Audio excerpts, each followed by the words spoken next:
This year, set a self-improvement goal, like socially dominating your friends with your superior streaming knowledge. Catch up on the hits you missed with Prime Video, from Reacher to Taylor Swift The Eras Tour extended version and The Hunger Games, The Ballad of Songbirds and Snakes. Watch everything included on Prime. Rent or buy new releases. Add on hundreds of streamers. One app, one password. Prime Video. Find your happy place.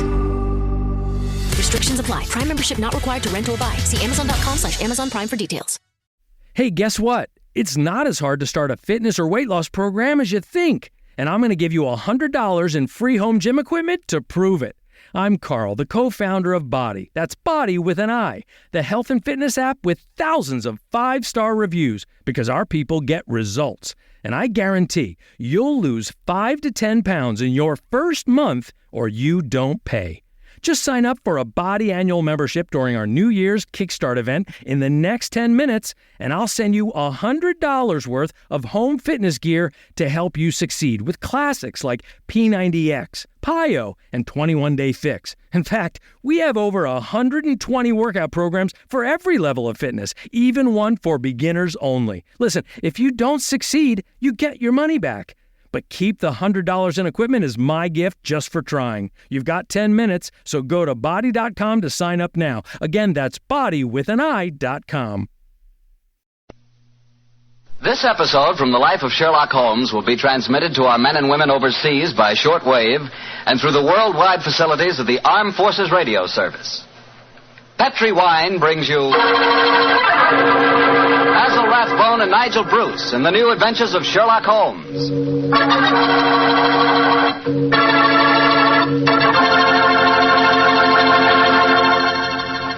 The Petri family, the family that took time to bring you good wine, invites you to spend the next half hour listening to Dr. Watson tell us another exciting adventure he shared with his old friend, that master detective, Sherlock Holmes. And say, let me tell you something I found out just the other day. Steaks are really back again. Good, thick, juicy porterhouse steaks. That's for me. A thick, tender steak on the rare side, together with a glass of Petri California Burgundy. You know, Petri Burgundy is a perfect mealtime wine. And with meat or any meat dish, it's the very last word in good eating. Honestly, when you taste the wonderful flavor of that rich red Petri Burgundy, you're tasting one swell example of the art of winemaking. It's full-flavored and just about the most delicious wine that ever poured from a bottle. Try it the next time you have steak or chops, or the next time you have hamburger or pot roast.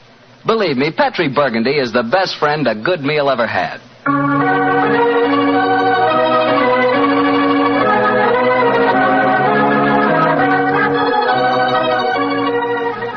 And now let's look in on our good friend and host, Dr. Watson. Come in. Ah, there you are, Mr. Bartell. Evening, Doctor. Just in time to join me in a cup of coffee. Draw up your chair, young fellow, my lad. Thank you. Ah, that's it. Well, Doctor, you told us last week that tonight's new Sherlock Holmes adventure takes us to the south of France. That's right, Mr. Bartell. The south of France in the year 1900. A beautiful playground bordered by the bluest of blue seas and populated with an extraordinary cross-section of cosmopolitan Europe. Rich man, poor man, beggar man, thief. All of them attracted by that Riviera paradise. All of them drawn by the magical spell of a small white ball spinning round the rim of a roulette wheel. Now, don't tell me that you and the great Sherlock Holmes were there on a gambling spree. We were not, Mr. Bartell. At the time my story begins, we just concluded an extremely delicate mission. A mission, I may say, that concerned the safety and good name of a very prominent member of the royal family. Say, Doctor, you don't mean... One story at a time, Mr. Bartell. In any event, my boy, I'm afraid that's a case about which my lips are sealed for all time. But to return to tonight's adventure, one June evening, I persuaded Holmes to accompany me to the gambling casino at Fréjus, not far from Cannes, where we were staying. It wasn't quite as fashionable as the casino at Monte Carlo, but as I intended to do a little modest gambling myself, it seemed an establishment more suited to my means. As we stood there at the green baize-covered tables, the chatter of voices and the melodic chanting of the croupiers as they called the results of each spin of the wheel formed a background to a quiet conversation that Holmes and I were having.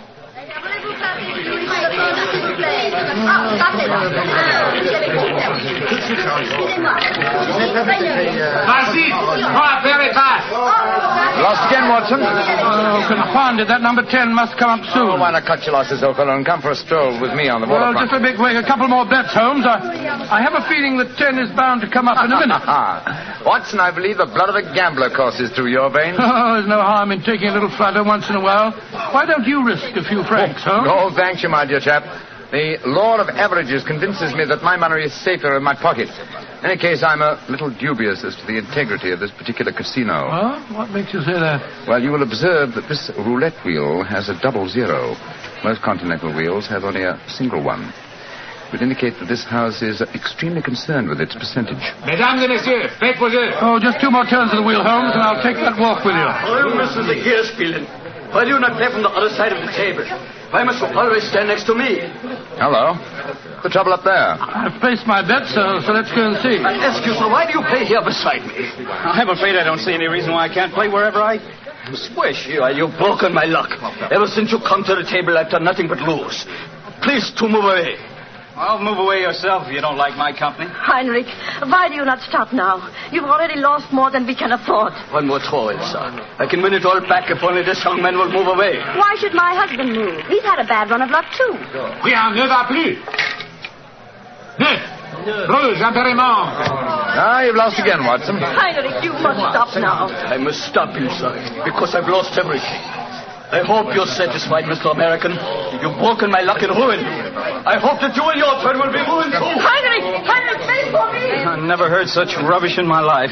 Were you listening to him, sir? I heard his last few remarks, Mr. Gilbert. Roger Gilbert. And this is my wife, Helen. How do you do? My name is Holmes, and this is my friend, Dr. Watson. How do you do? How do you do?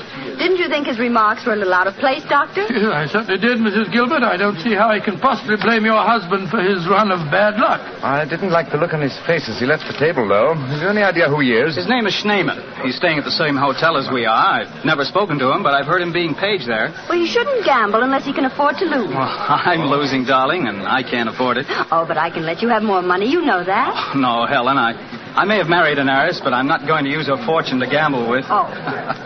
I'll lose my own money, and then I'll quit. Mesdames et messieurs, faites vos jeux. You lost it, Watson? Yes, Holmes, this time I know that number 10 is going to come up. It's got to.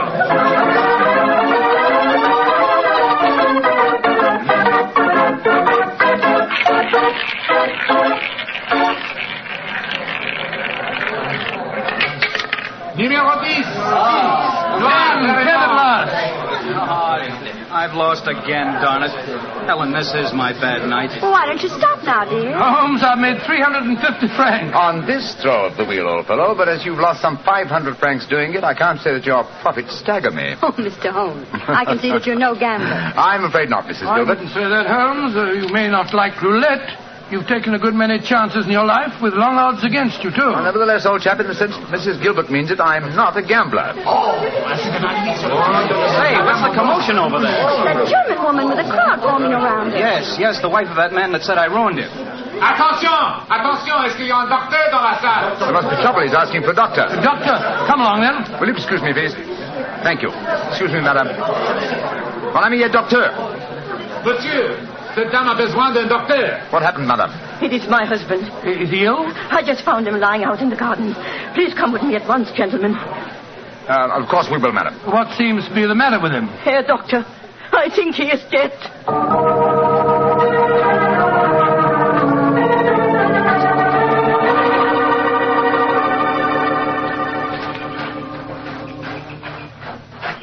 He's lying by that tree, Doctor.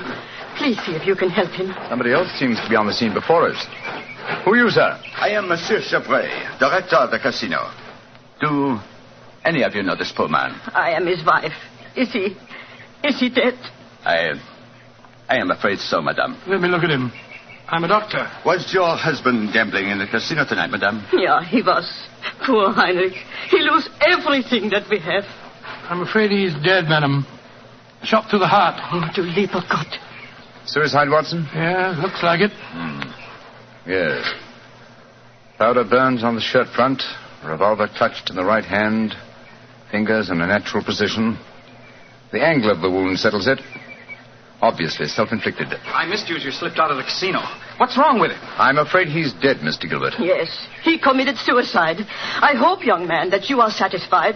All night you brought him bad luck. He asked you to move away from him to change his luck, but no, you could not do it. Oh, Frau Schneemann, I'm terribly sorry, but I really don't see how you can blame me. I do blame you, and I also blame you, Monsieur Chevry. Me?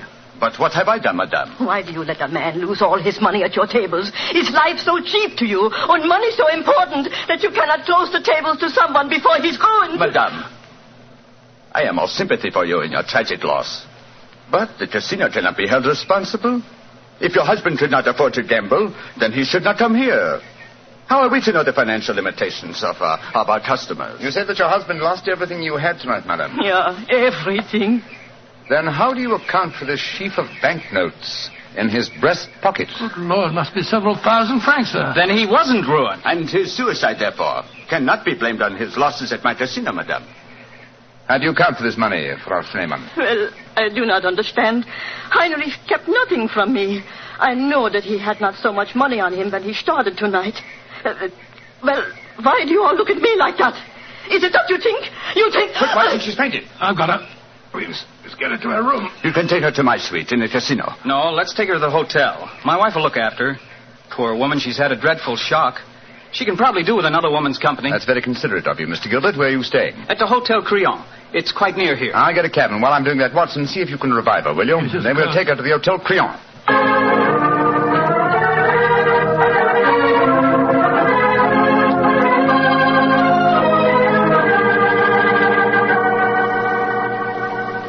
Very kind of you, Mrs. Gilbert, to let us bring the poor lady into your suite. Well, it's the least I can do, in spite of what she said about Roger bringing her husband bad luck. I'm sure she'll need your help when she wakes up, Helen. Yes, I think you'll find that she'll sleep for some hours. I gave her a strong sedative. Well, we were just about to have a drink, gentlemen. Do you care to join us? Oh, thank you, sir. Well, that'd be very nice, Mr. Gilbert. Roger was just telling me that quite a large sum of money was found on Herr Schneemann's body, Mr. Holmes. Yes, Mrs. Gilbert. Several thousand francs. It's very puzzling, Holmes. Why should a man commit suicide with so much money on him? I think the answer is obvious. He didn't. What on earth do you mean? Well, the money was placed there after he had shot himself. The banknotes were in his breast pocket, if you remember. Hardly the usual place to carry money. Though it is the easiest pocket for someone to insert it without disturbing the body. But why on earth should someone place money on him after his suicide? To prevent the casino from getting a bad name. I've heard of it being done on several similar occasions. It gives the impression that the unfortunate victim had other motives than gambling losses to account for his suicide. Great Scott, you mean that one of the casino employees found the body lying there and slipped the money in his breast pocket before we arrived on the scene? As you know, my dear Watson, I'm not a gambling man, but I'll lay you 100 to 1. That is what happened. Well, that's a new one. Well, here are your drinks, gentlemen. Thank you. Thank you, sir. Thank you. Say, Helen, Mr. Holmes has given me a brainwave. Another one? What is it this time, Roger? Now, I've been losing very heavily tonight. Roger, I've told you, if you need money, I'll be only... But I don't. I've got a scheme for making some. Oh. I'm going to gamble again tonight after dinner. If I lose, here's what I'll do. I'll stain my shirt front with red ink, walk out in the grounds, fire a shot, and lie down as though I'm dead. I'll wait for someone to come along and stuff my pockets full of banknotes. Not a bad idea, Mr. Gilbert. I think it's a darn good one. What do you say, Mr. Holmes? It's a whimsical one at any rate. Who knows? You might even be successful. Roger, you're not really going to do it, are you? Sure. Perhaps I'll get some of my losses back that way. Well, let's drink to it, gentlemen. At least I may have hit upon an idea of making money.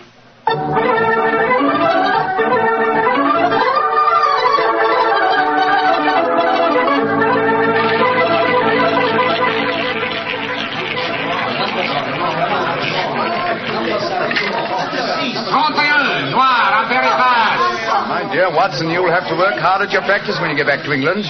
Your infallible system appears to be extremely fallible. And yet the fellow who told me about it said it couldn't miss. It's just a matter of doubling the stakes each time you lose, and then... my dear fellow, I've been studying your system, but I can tell you a really infallible way of making money at roulette. You can? What is it? Well, own the gambling house and operate the tables yourself. The odds would be all in your favor. Oh, what a brilliant suggestion. The gambling house will not work before. Enough gambling for tonight, Watson? It's nearly 11 o'clock. Yeah, I think so. Let's take a stroll round the other table, shall we? By the way, old fellow, the young American, Mr. Gilbert, was losing heavily again tonight. He was? I wonder if he'll try that trick that he threatened The one with the red ink and the shot in the night. I shouldn't be at all surprised. As a matter of interest, I saw him leave the tables about half an hour ago. Here comes his wife, on the arm of Monsieur Chevrolet, the director of the casino. Good evening, Mrs. Gilbert. Monsieur? Bonsoir, monsieur. Hello, Mr. Holmes, Dr. Watson.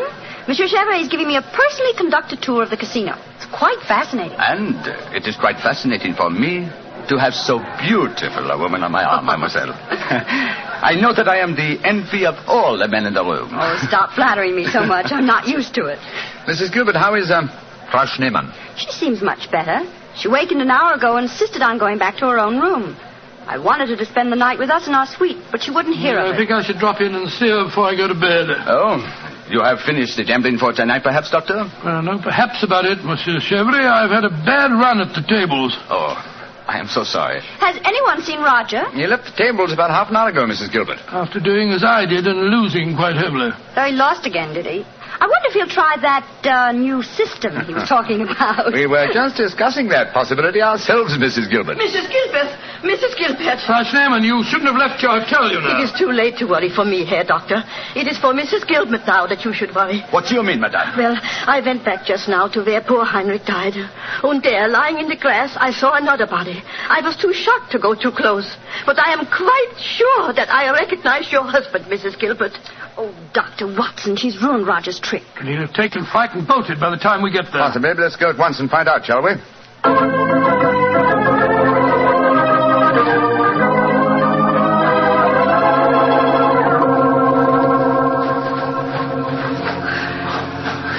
He hasn't gone. He's still lying there. It's a most convincing spectacle. That red ink really does look like blood. Yes. And blood sometimes looks like red ink. Mr. Gilbert. Roger, get up. The joke's spoiled. Roger! Get up! I'm afraid that's impossible, Mrs. Gilbert.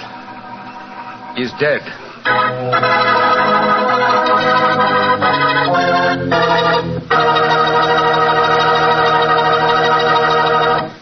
Dr. Watson's story will be continued in just a second, which is all the time I need to tell you that the easiest way I know to transform a simple meal into a feast is to serve that meal together with Petri California Sauterne.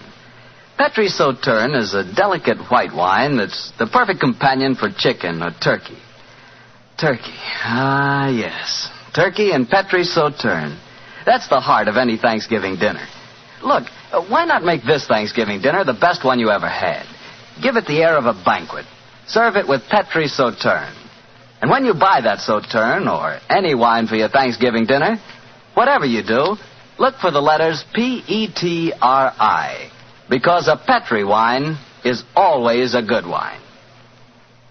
Well, Doctor, so the young American's joke turned out to be another tragedy. Yes, Mr. Bartell. The poor fellow was lying there dead, with a bullet wound in the heart and a great splash of blood staining the whiteness of his shirt front. What happened next? Monsieur Chevrolet, director of the casino, took the distraught widow away from the scene, while Holmes and I examined the body closely. Within a few minutes, we were joined by Inspector Ganivet of the French police. As we stood there in the moonlight, the sounds of music could be heard from the casino. It was hard to believe that two men had died in that lovely garden since the moon had risen.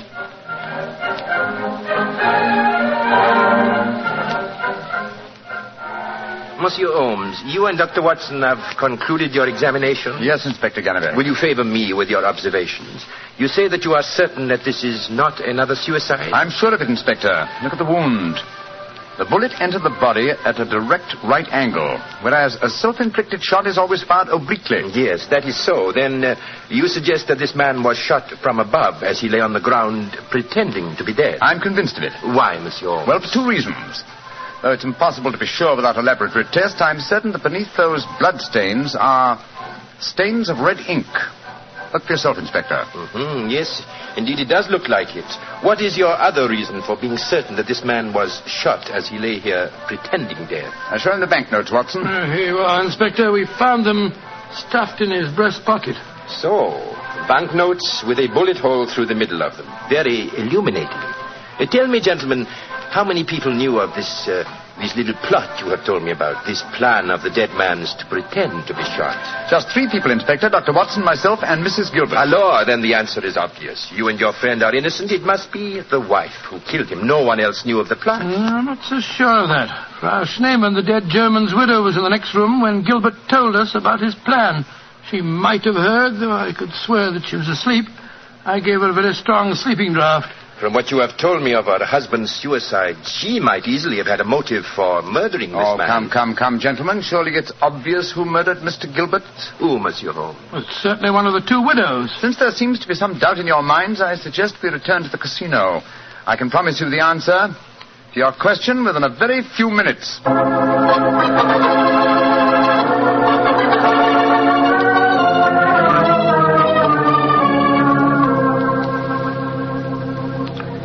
Well, Monsieur Chevrolet, now that we're all assembled in your office, I shall sit down quietly and let Inspector Ganivet conduct his examination. No, Monsieur Holmes. No, you have handled the case so far. Please to continue it to the end. Yes, Monsieur Holmes. I should appreciate it. We'll be happy at the casino. Very well, gentlemen. It won't take me long. Frau Schneemann. Ja, Herr Holmes. What time did you leave your hotel tonight? Well, I do not know what time it was. Well, what made you leave it? I could not sleep. I knew that they had taken poor Heinrich's body away, but I felt that I must walk back there. It was the last place I saw him alive. How close did you come to Mr. Gilbert's body when you saw it lying there? Oh, close enough to see who it was. Then I ran into the casino to tell his wife. I knew what had happened. How did you know? You say you didn't come close to the body. I could tell by every line of the body as it lay there. I could tell because I knew that poor Heinrich's death would not be avenged. Thank you, Frau Schneemann. That will be all. You may go. Monsieur Holmes, she has no alibi. Surely you should stop her. If I'm to conduct this investigation, I must do it my own way. Pardon, Monsieur Holmes. Please continue. You may go, Frau Schneemann. Mrs. Gilbert? Yes, Mr. Holmes. Where were you prior to our meeting at the casino tonight, just before we discovered your husband's body? After I left the hotel, I walked over here along the seafront. Can anyone verify that statement? I suppose not. I didn't meet anyone that I knew. And what did you do when you arrived at the casino? I played a little chemin de fer. A few moments later, Monsieur Chevrolet came over to the table and asked if he might escort me over the club. 10 minutes after that, we walked into you and Dr. Watson. That is quite true, Monsieur Holmes. I can swear to it. Thank you, Mrs. Gilbert. I'm sorry to distress you with these questions. You may go. I'll wait outside, Mr. Holmes. I must know what happened. Wait for me there, madame. I shall join you in a few minutes and escort you home. Well, another suspect with a poor alibi, eh, Gallivet? I must say, Monsieur Holmes, your methods puzzle me. It seems to me that both those women should be watched. Yes, I agree with the Inspector, Holmes. Please don't worry, Inspector. I've asked 2 of your plainclothes men to keep an eye on the ladies. And now, Monsieur Chevrolet, I'd like to ask you a few questions. Ask me any questions you wish, Monsieur Holmes. Thank you. You will agree that it is the custom of the casino to put money on the bodies of suicides after their death, to give the impression that gambling losses were not responsible for the tragedy. Well, I do not think... Oh, come now, Chevrolet. I know that is a fact as well as you do. Exactly. Now, on those rather gruesome occasions, whose responsibility is it to secrete the money? Yours? Or do you entrust the matter to an underling? I do it myself. I see. Did you place the money on Herr Schneemann tonight? Yes, monsieur, I did. And did you also perform the same service on the body of Mr. Gilbert? No. I knew nothing of that death until the German lady Frau Schneemann come running into the casino. Excuse me interrupting, Monsieur Holmes. Of course, Inspector. What is it? I think that you are wasting time. It is obvious that Madame Gilbert committed the crime. She knew of her husband's plot, she had no alibi, and she had the motive. For is not marriage itself the greatest of all motives for murder? Oh, my dear Inspector. How very cynical. Madame Gilbert did not kill her husband. I know it. And what is your opinion, Watson? Well, it's a German woman. She had no alibi either. And remember, she was half mad with grief. Mr. Chevrolet, you say that you know Mrs. Gilbert is not guilty. How do you know? I was with her myself at the time the murder was committed. Oh, indeed. How very interesting. And what time was the murder committed? Well, it was... Our investigations have never established what time the murder was committed, Monsieur Chevrolet. I'm afraid you've walked into my trap. You've given yourself away. Great Scott, Chevrolet, it was you. Chevrolet, I've known you a good many years, and this is going to be a hard thing to do. I am going to arrest you. Oh, no, you're not, Gallivet. Put down that revolver, sir. Do not be frightened, Doctor. I am not going to shoot you. Chevrolet, why did you murder Roger Gilbert tonight? Surely you know that too, Monsieur Holmes. Because I am in love with his wife. She's young, beautiful, and rich. It did not occur to me until I saw the young fool lying there tonight pretending to be dead. In my profession, it is natural that I should carry a revolver. What was simpler? Mr. Gilbert gave me the perfect opportunity. I could not resist it. Put down that revolver, Chevrolet. Why are you all so frightened? Surely you know how I am going to use it this time. I think so, monsieur. But it's a coward's way out. What an unperceptive remark for such a perceptive man. No. No, all my life I have been a gambler. I gambled tonight for the highest stakes of all, and I lost. No, I am not afraid to pay for my losses. Au revoir, monsieur.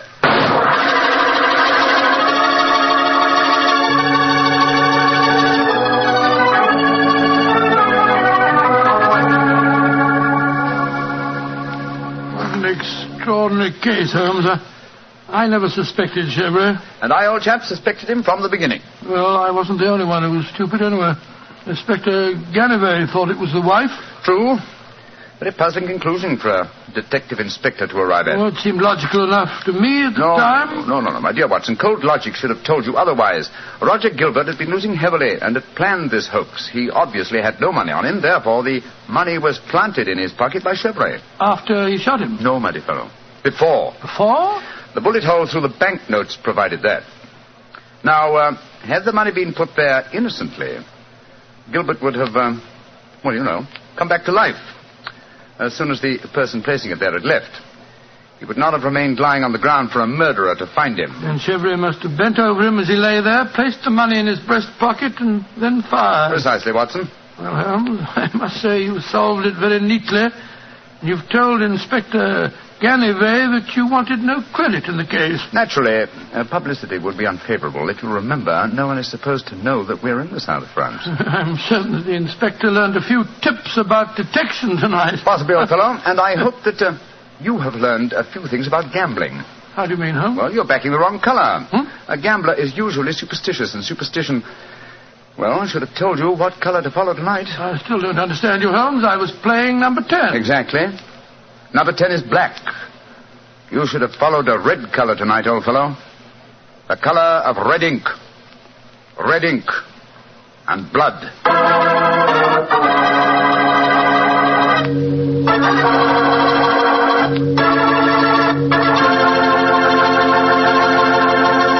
Say, Doctor, that was a swell story. I didn't know you liked to play roulette. Well, I figured out a system for roulette. It's like yours. Every time you lose, you double your money and keep doubling until you win. Oh, it's a great system, Mr. Bartell. There's only one thing wrong with it. What's that? You usually go broke before you win. Look, take my advice. Don't gamble. You can't beat the laws of chance. But suppose I bet on a sure thing. Like what, for instance? Oh, like the fact that Petri wine is always good wine. It is, you know. Because the Petri family has been making wine for generations. They've been handing down from father to son, the art of turning luscious, sun-ripened grapes into delicious, fragrant wine. Ever since the Petri family started their business way back in the 1800s, they've been perfecting the art of winemaking. That's why Petri wine is always good wine. The Petri family took time to bring you good wine. So no matter what type wine you prefer, why not take a few seconds of your time to look for the letters P-E-T-R-I. They spell delicious wine, Petri wine. Well, Dr. Watson, what new Sherlock Holmes story are you going to tell us next week? Next week, Mr. Bartell, I'm going to tell you of a strange adventure that Sherlock Holmes and I had when we were in Stratford-on-Avon many years ago. It concerns an actor, a mysterious boating accident, and several dead butterflies. This sounds good, Doctor. I'll see you then. Oh, fine, but now, don't forget, next week we're going to broadcast our program from the Paramount Theatre in Hollywood for the Victory Loan Drive. So if any of our friends are going to be in Hollywood, we'd love to see them there. Just buy a Victory bond at any store or bank on Hollywood Boulevard, and in return, you will be given your ticket of admission. Better hurry up, though, before all the seats are gone. Let's really buy lots of those victory bonds. Let's finish the job.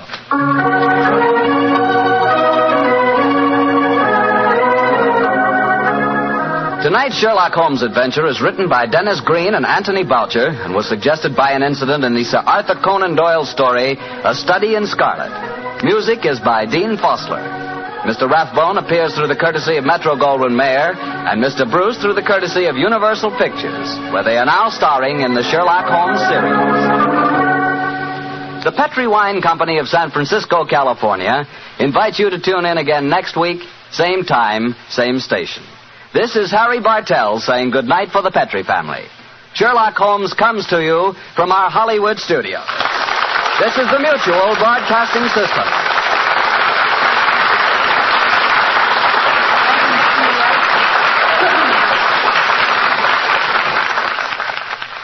Thinking about starting a new fitness or weight loss program? I've got a story you have to hear.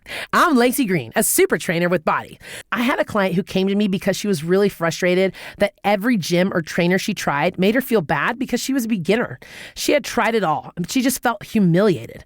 And that's when we started working together, and I took her through my 3-week program called For Beginners Only. Once she realized that she wasn't the problem and that she just needed the right program, she started to get results, and now she's completely unstoppable and feeling so confident, and I can do the same for you. On the Body app, subscribers lose 5 to 10 pounds consistently in their first month, and I bet you will too. And right now, I'm inviting you to sign up for a 1-year subscription to Body, and I'll give you $100 of in-home fitness equipment for free. But this is a limited time offer for the next 500 beginners who want to get started. So, to get your $100 in free gear right now, just go to body.com. That's body with an I.com. Again, BODI.com. With Lucky Land Slots, you can get lucky just about anywhere. Dearly beloved, we are gathered here today to... Has anyone seen the bride and groom? Sorry, we're here. We were getting lucky in the limo and we lost track of time. No, Lucky Land Casino, with cash prizes that add up quicker than a guest registry. In that case, I pronounce you lucky. Play for free at LuckyLandSlots.com. Daily bonuses are waiting. No purchase necessary. Void where prohibited by law. 18+. Terms and conditions apply. See website for details.